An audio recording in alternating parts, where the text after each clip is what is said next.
Ayan, so hi everyone, good day. I am Pamela Slumabaw and welcome po sa ating video discussion.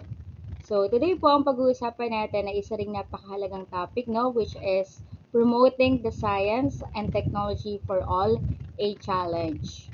So for this topic po, the learning objectives are first, to understand the importance of promoting science and technology for all. Second, to identify and analyze the key challenges hindering the access to science and technology for all. And the third one, to propose the strategies to overcome these challenges, fostering inclusivity and accessibility in science and technology. So, since our topic po is entitled Promoting Science and Technology, a Challenge, so let's start our discussion with knowing why do we need to promote the science and technology for all. So, bakit nga ba natin kailangang i-promote ang science and technology para sa lahat? So, alam naman po natin na ang science and technology ay hindi lang naman subjects na pinag-aaralan natin sa school, no? They're already part of our daily lives. At it really drives progress and innovation. It solves global challenges and enhances connectivity and accessibility. At talagang nakita po natin to no, nung pandemic, way back 2020. So, nung mga time po na yon, lahat talaga tayo natakot at naapektuhan, ano, may mga nawalan sa atin ng mahal sa buhay, maraming nawalan ng trabaho, at ilang taon talaga tayong natigil sa face-to-face teaching, no? Pero sa loob ng 2 years, dahil sa science and technology, natigil ang pandemic. Kasi, for example po sa health field, with the help of the scientists all over the world, they try to work together to understand the virus through science and they able to found a cure and formulate and develop a vaccine through technology. So without science and technology, imagine ano na lang ang mangyayari sa atin. Siguro hanggang ngayon hindi pa rin natin nasusolusyonan ang pandemic po na yun, ano? Like for example, yung Black Flag, nung unang panahon na talagang sobrang, kung babalikan natin, napakadaming namatay. Daang-daang milyon po, no? Kasi nung time na yun, wala pa talagang science and technology. They even did not know what germs are. Wala pa silang proper hygiene, wala pa rin silang mga vaccines and antibiotics. So, talagang naging mabilis yung pagkalat ng sakit at matagal, ano, bago natigil. So, in terms naman po sa education, nakita natin how powerful the technology is, ano? So, kung walang technology, malamang sa malamang talagang tigil yung teaching and learning process natin. But because of the modern technology that we have, nung time na yon, continuous pa rin yung um, teaching and learning process nun, even at the comfort of our homes, and kahit hindi sabay-sabay yung pag-aaral natin. So, nakita natin that education can be flexible pala with the help of technology.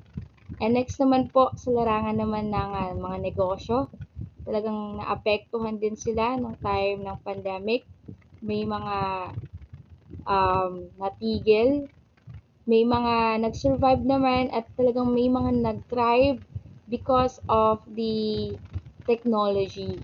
So, yung mga business owners po nun, they take advantage of the technology. They started selling online from foods to clothes, even mga tutoring services.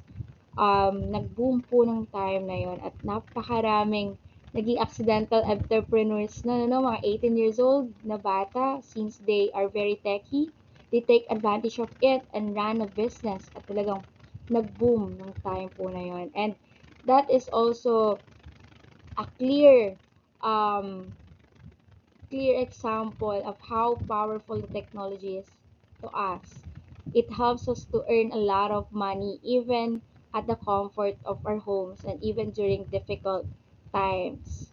So, nung pandemic, talagang tumatak sa atin how powerful the science and technology in our lives, in making us stay connected sa isa't isa kahit in fact talagang layo-layo tayo.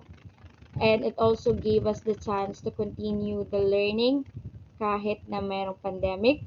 And it also showed us that we can still earn money even in difficult times and move forward in our lives.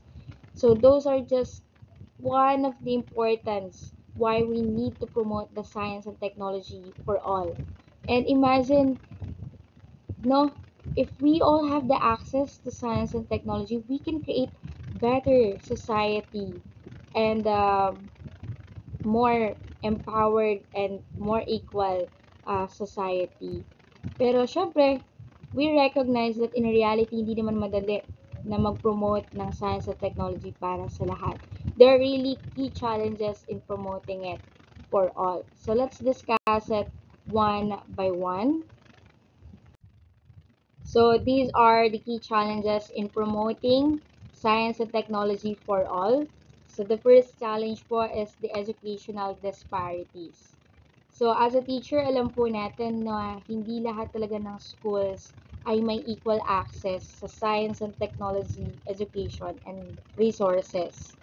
Lalo na no, pagdating sa mga rural areas, hindi lang naman po dito sa Pilipinas, pero pati na rin sa ibang bansa, no? Nakita naman natin yan sa past reports natin na they also lack basic resources. Some of us, wala pa rin science laboratories, wala pa rin mga computer labs, at minsan kulang pa po sa mga books talaga.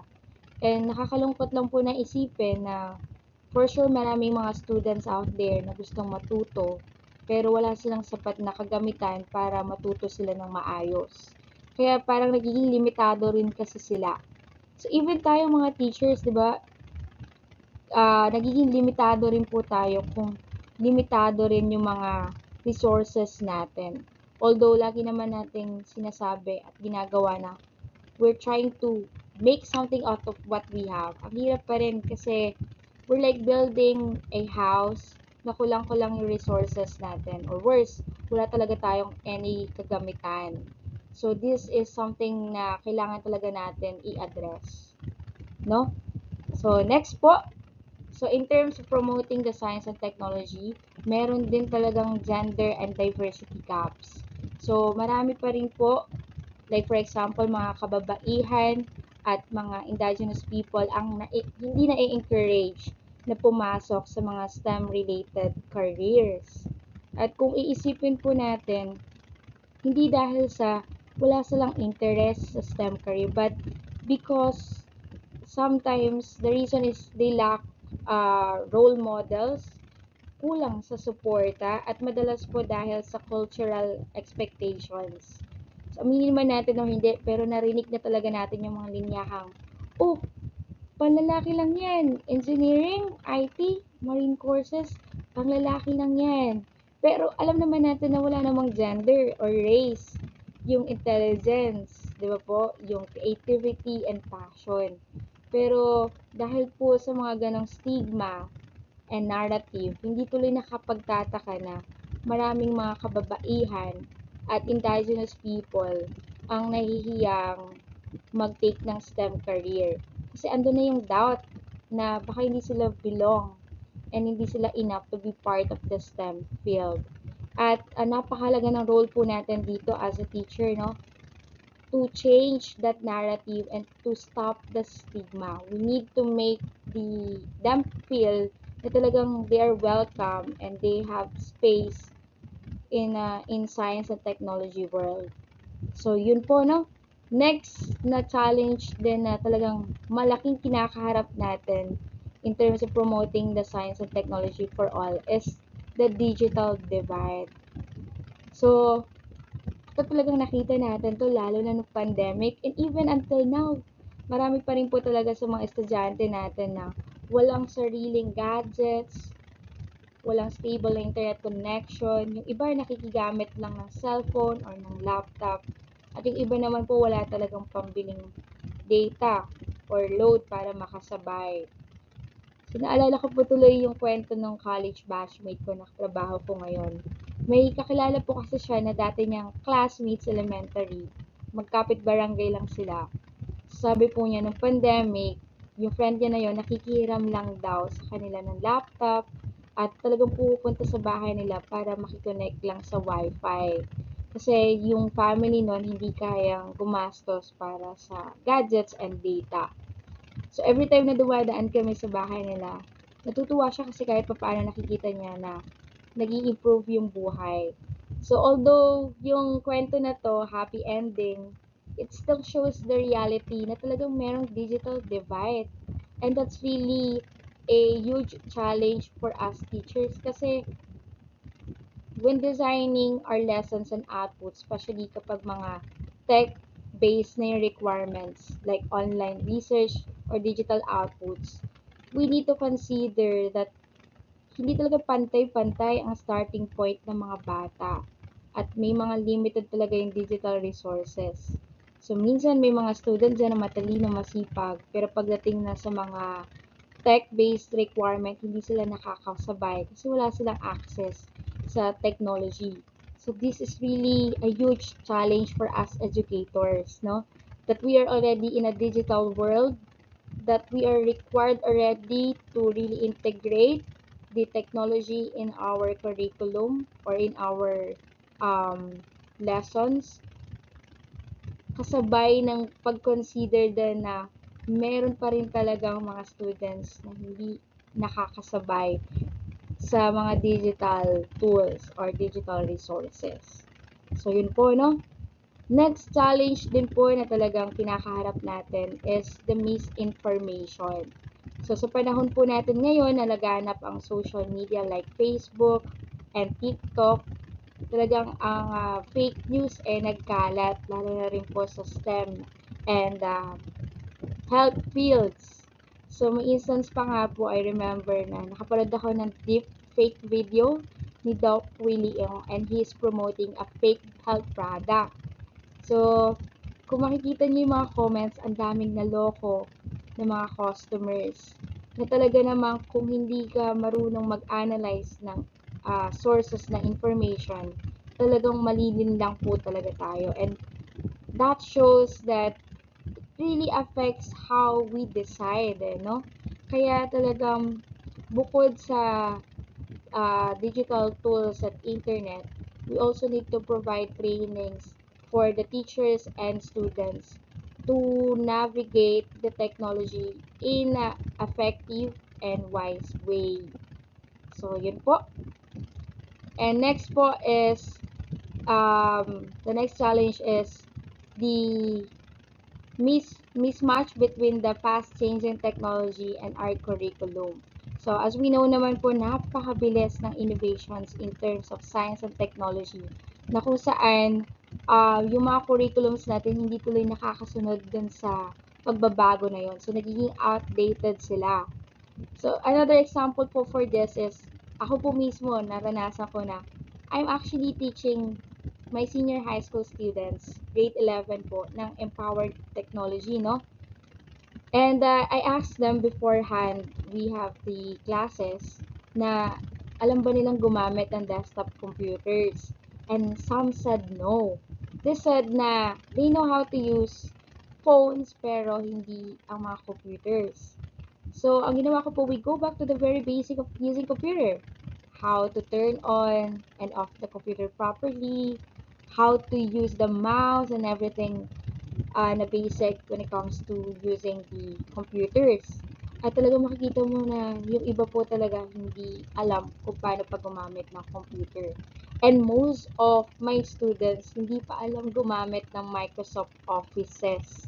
Yung mga Microsoft Word, Excel, PowerPoint. Grabe no, ang heartbreaking for me yung time na yun. Kasi I remember myself learning it grade 7 pa lang kasi meron po akong computer subjects na separate dahil siguro kasi nasa STE program din po ako. So, tinatanong ko sila, bakit hindi niyo pa natututunan yung mga yan? Kasi you're already in grade 11. And sabi po nila, the reason why is because wala naman silang computer subjects nung elementary or even nung junior high school sila. They have TLE pero hindi lang sa computer nakafocus yung TLE. So, yung mga separate subject na or subject talaga for computer, wala pa. So imagine, again, we are already in a digital world and yet our curriculum do not integrate teaching computers and technology in our students, at least sana sa junior high school. Yung ibang programs like STE po and ICT, nag-offer ng computer, pero pagka yung mga normal high school programs lang, hindi pa po, no, matututunan lang nila yung mga basic computer functions kapag nasa senior high school na sila. So, basically, parang ano na sila, first year college. So, nakakalungkot po, no? So, yun din po ay isa sa talagang challenge natin when it comes to promoting the science and technology for all. So, ngayon, ang tanong naman po natin is, paano ba natin to mareresolba? So, let me share with you po some key strategies na pwedeng makatulong sa atin para ma-address natin yung mga nabanggit na challenges. So, to address some of these challenges, and bilang mga educators po, malaki talaga yung role natin dito, no? Isa tayo talaga sa mga pangunahing responsible parties. Pero syempre, no man is an island, hindi talaga natin kakayanin po na mag-isa lang. So, kailangan natin ng tulong mula sa ibang sectors, like for example, the government, the private sectors, the NGOs, at iba pa po, para maging possible at effective ito pong mga strategies na to, no?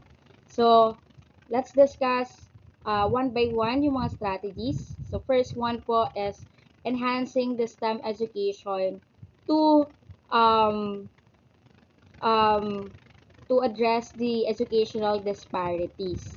So, paano ba natin ma-enhance yung STEM education? So, ito po yung mga pwede natin gawin. Ano? So, una, kailangan po natin gamitin yung mga approach tulad ng hands-on and project-based learning approach. So, ito po ay mahalaga at magandang gamiting approach base na rin sa pag-aaral ni Bennett noong 2007 po.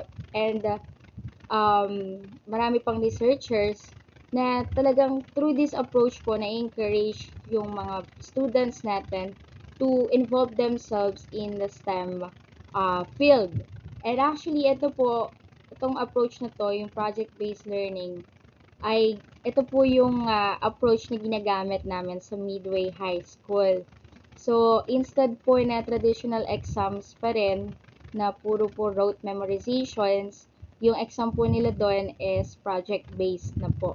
So, more of hands-on learning na po yung activities po namin. And through that approach din po, nakikita ng mga students namin yung relevance ng lessons dun sa totoong buhay nila, no? So, through that, syempre na-encourage yung students na talagang aralin yung subjects because that is something important in their lives and that is something relevant sa buhay nila and not just, trivial lang na, ay, okay, yun yung fact na yun, that is something um, parang mayroong wow effect sa atin, pero not really useful. Pero through that approach, nakikita ng bata na whatever the lessons they have, talagang may importance and may connections sa kanilang buhay. And also, at that kind of approach, natututunan natin or natutulungan natin, na ma-develop yung 21st century skills ng mga students po natin, ano?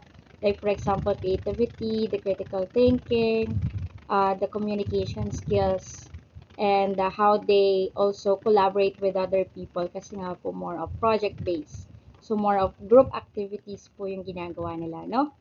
Next, syempre, bukod sa pag-adopt ng effective and new teaching strategies, it's also very important that we trained our teachers para mas mahasa pa po tayo sa pagtuturo ng STEM. And as we know naman sa panahon ngayon, napakarami naman na po talagang mga available na training programs na makakatulong po sa atin bilang mga teachers sa pag update ng mga kaalaman na meron tayo when it comes to science and technology, and also to enhance our teaching strategies.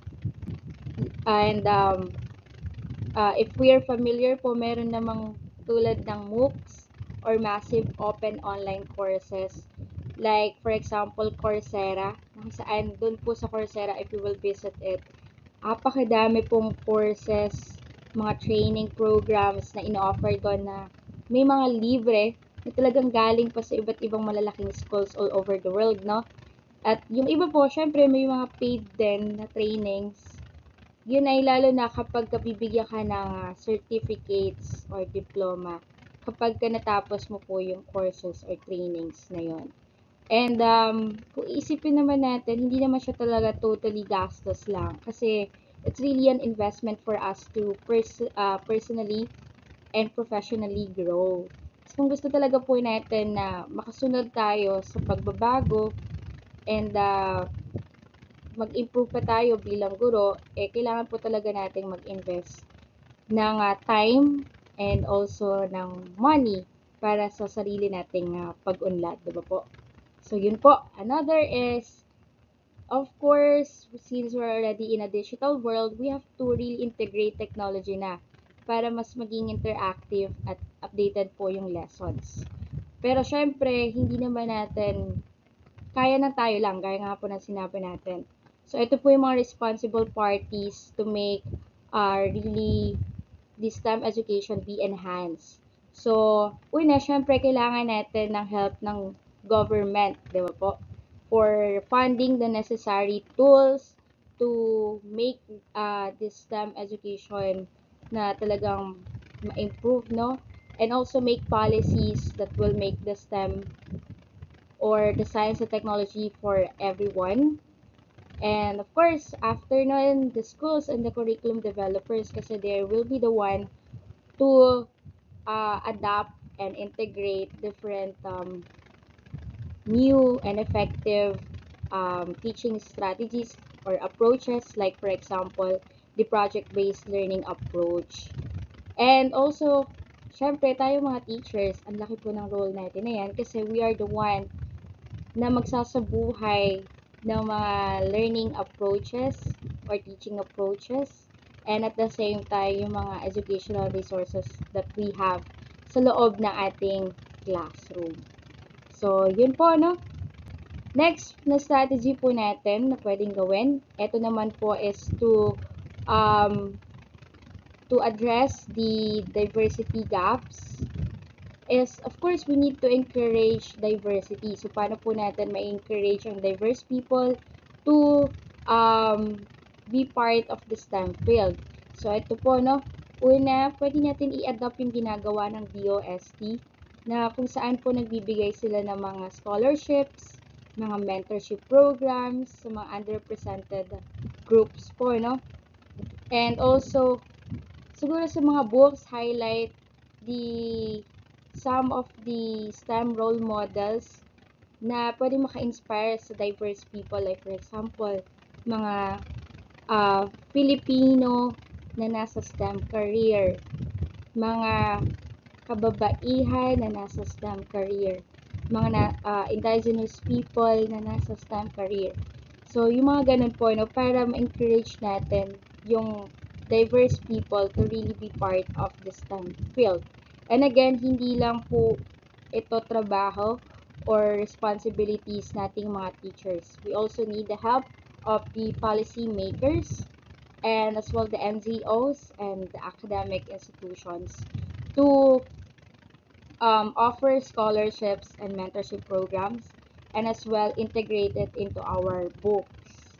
So, no, share ko lang po, no, para mas ma-appreciate natin yung ginagawa ng DOST to really encourage diverse people to be part of the STEM field. So, ako po kasi ay isa akong DOST scholar. So, nung second year college po ako doon nag-start. So, generally, or usually talaga, may entrance exam po yun na kailangan ipasa ng kahit sino man. Basta, kailangan yung kukuhanin mo sa college or ang kinukuha mo sa college na course has something to do with STEM careers. So, nung panahon ko po kasi, pandemic, so hindi na po kami nakapag-exam. Ang naging basehan na lang is yung college grades po namin.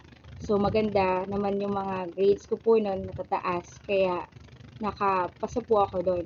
At bilang scholar po, syempre nakaka-receive po kami ng stipend for our studies.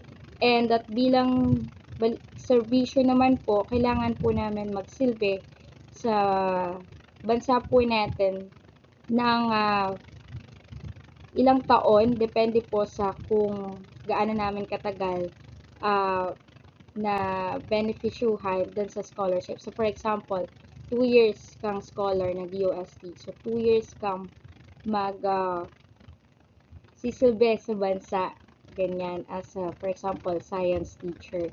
So, ito po talagang mahalagang at magandang hakbang na ginawa ng DOST at ng gobyerno para mapalaganap po yung science at technology para sa lahat, ano? Kasi sa pamamagitan nito, yung mga students na encourage na mag STEM careers. Like for example, oh, mag-nurse ako. Oh, mag-engineer ako. Magsa-science teacher ako, ganyan. Kasi meron ng ganitong klaseng scholarship kung saan makakatulong sa akin para talagang matake ko yung gusto kong course in terms of STEM. And also, aside from encouraging more students to be part of the STEM field, it also one of the useful way para mapanatili natin yung mga STEM professionals natin or future STEM professionals natin na manatili at dito magsilbi sa bayan instead na mag-abroad. So, yun po yung mga ginagawa, some of the efforts of DOST to really promote the science and technology for all. So, yun po, no? Next is bridging the digital divide, and this is for, yun nga po, to bridge the digital divide ay kailangan syempre natin palawakin yung internet access sa mga rural areas, no? So, syempre, tayo mga teachers, hindi naman natin kayang tayo lang yung magpapalawak ng internet access.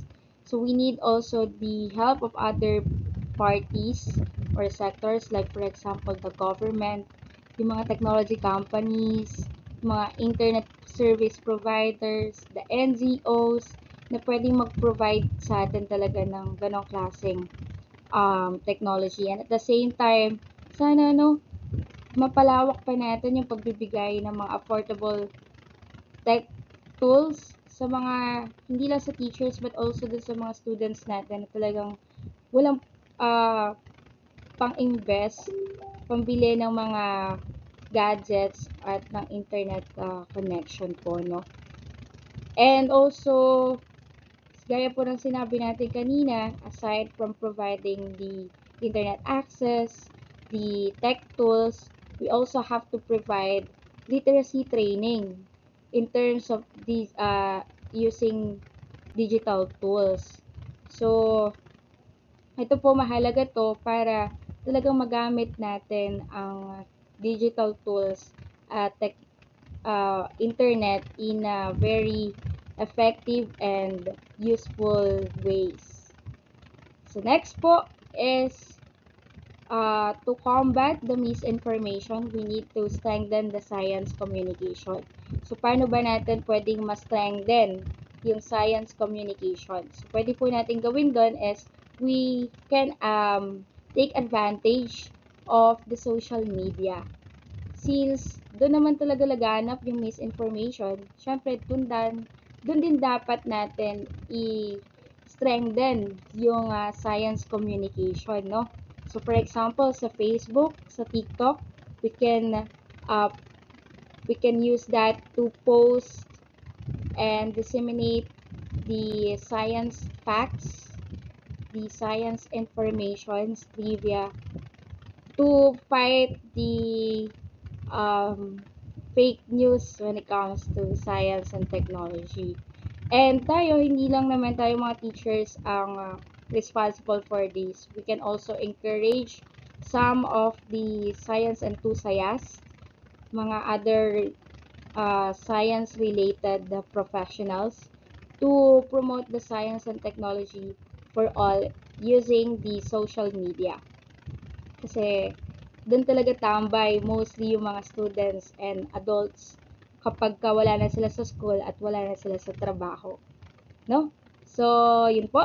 Next, of course, to address the mismatch between the curriculum and also the fast-paced innovations in terms of science and technology. Of course, we need to learn to be adaptable in terms of the change. So, paano ba natin yon magagawa? So, we need to promote lifelong learning for our teachers and also science and technology related professionals. So, paano po ba natin gagawin yon? Gaya po ng sinabi natin, ang continuous learning at upskilling ay mahalaga para maging updated tayo sa mga latest na developments sa science at technology. So, sa ganitong paraan, mas magiging equipped po tayo with new knowledges and skills para sa ating mga students. And also, ito isa pa sa mahalaga po na kailangan natin gawin is to build partnerships with the industry, no, and also the government as part of the academic institutions. Kailangan po talaga yung tatlo na yun aligned. Yung academic institutions, yung industry, and yung government. Kasi, you know, marami na po nagsasabi na industry na yung mga produkto ng academic institutions, which is tayo, yung mga graduates po natin, they are not industry ready. Hindi sila ready sa trabaho. Nagpo-provide pa sila ng mga trainings para maging handa yung mga graduates or fresh graduates na yun dun sa trabaho. So, yun po yung lagi nilang sinasabi, no? So, dapat po, kung ano yung demand sa society natin, yun sana din yung naituturo at nai-offer na courses sa academic institutions. And also, hindi naman siya magagawa ng mga academic institutions alone. We need the help of the government to really integrate the updated demands of the society in our curriculum. So, the responsible parties for these are the universities, of course, the research institutions, mga businesses, and professional organizations. So, again, ito po mga strategies na to ay pwede natin gawin para ma-address natin yung mga key challenges in terms of promoting the science and technology. But these strategies would not be able to be possible, feasible and effective if without the cooperation of the sectors ng society. So we need the help of other people, other sectors of the society to make this effective. So yun po, no? And so now, let's go po sa ating assessment questions. Ayan, so these are the assessment questions po na pwede natin sagutan to test our understanding regarding dun sa naging discussion po natin, no? So first, why is it important to promote the science and technology for all? Second, what are some key challenges in promoting science and technology for all? And third, what are some key strategies that can be implemented to address the discussed key challenges in promoting the science and technology for all? So now to wrap things up po, let's take a look at this related video to help us gain more insights sa kung ano ba yung mga hakbang na ginagawa ng DOST or Department of Science and Technology para ma-promote ang science and technology for all, aside from the scholarships po. So yan. Our next guest is Senior Science Research Specialist Rizalina Araral to talk to us about the 2023 Science and Technology Regional Innovation Week happening back-to-back with the 15th Ciencia, the Los Baños Science Festival. Welcome to the Business Roadshow, Rizalina. Thank you, sir, for having us here. Okay, it's good to have you here. First, let's talk about the festival. It is a festival that is all about science. Tell us about what pushed or what motivated our technology people and the government to push something like this or to come up with a festival that is dedicated to science and technology. Well, first of all, this festival is spearheaded by the Los Baños Science Community Foundation. Okay. And we've been doing this for the last 15 years. And we thought of using a festival to promote science and technology to our target audience, which are the young people of Calabarzon. Okay. And we thought that a science festival would be the best way to promote science and technology to young people, because that's the fun and interactive way to bring science to them. Because otherwise, if you make it too serious for them, they wouldn't be that interested. Okay, so you've had this for 15 years. Yes. How was the progress like? What did you see as far as really pushing the science agenda to the youth that you're trying to target? Well, we've noticed over the years that there has been an increasing engagement by the young people. So every year we notice an increase in attendance of students to our exhibits. We call that Wanderama. And we also started our Youth Science Awards.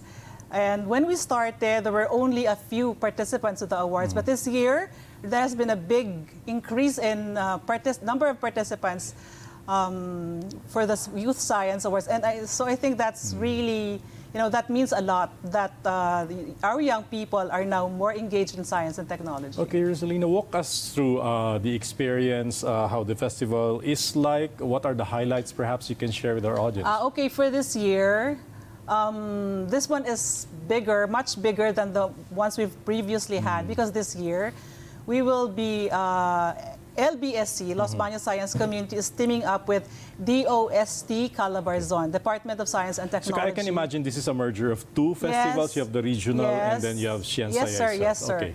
We have the Regional Science and Technology Week celebration, and that's called Kasyensayahan in Calabarzon. Okay.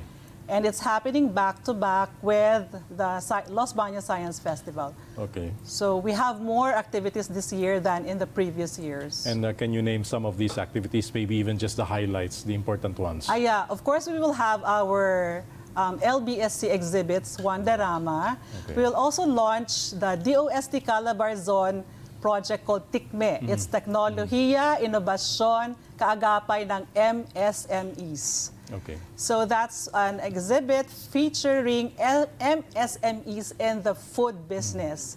So there will be 30 SMEs, business, MSMEs, businesses, yes, from all over Region 4A. Okay. And also we have a robotics tournament. We have an AI technology forum about AI, among other things. Okay, now is this something that is open also to the public? Because I would understand in the past this is largely confined to Calabarzon, but now people can maybe join by Zoom or online. Is this something that you're considering? This is open to the public. But for those who cannot participate face-to-face, they can go to the Facebook pages of DOST Calabarzon and LBSCFI. And the activities will be live streamed on those pages. Okay, and what can you advise participants, anyone who is interested to be part of Ciencia this year? How do they join you? And is there a number, maybe a website they can check where they can call and inquire about your activities? Well, they can just go to our Facebook pages, LBSCFI and DOST Calabarzon Facebook pages. And also, all the activities will be held at the Baker Hall of UP Los Baños. Okay, so UP is really a big partner? Yes. All the activities will be at Baker Hall at UP Los Baños, in Los Baños, Laguna. Okay, lastly, why don't you invite our viewers to join? Well, we're inviting everybody. Everyone is invited to the This is a big science festival po.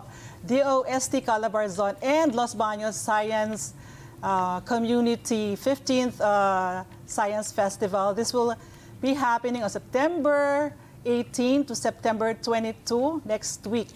So this is especially for our young people, students from Calabarzon, and also MSMEs in Region 4.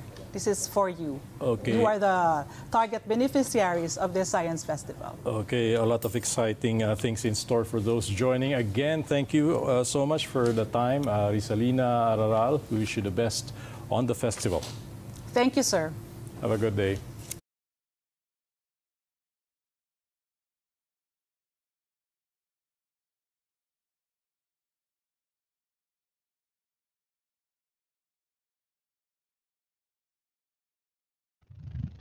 Ayan. So, thank you so much po for your time and attention throughout this discussion. And I hope you found this video helpful, and let's continue working together to make the science and technology accessible for everyone. So, yun lang po. Thank you.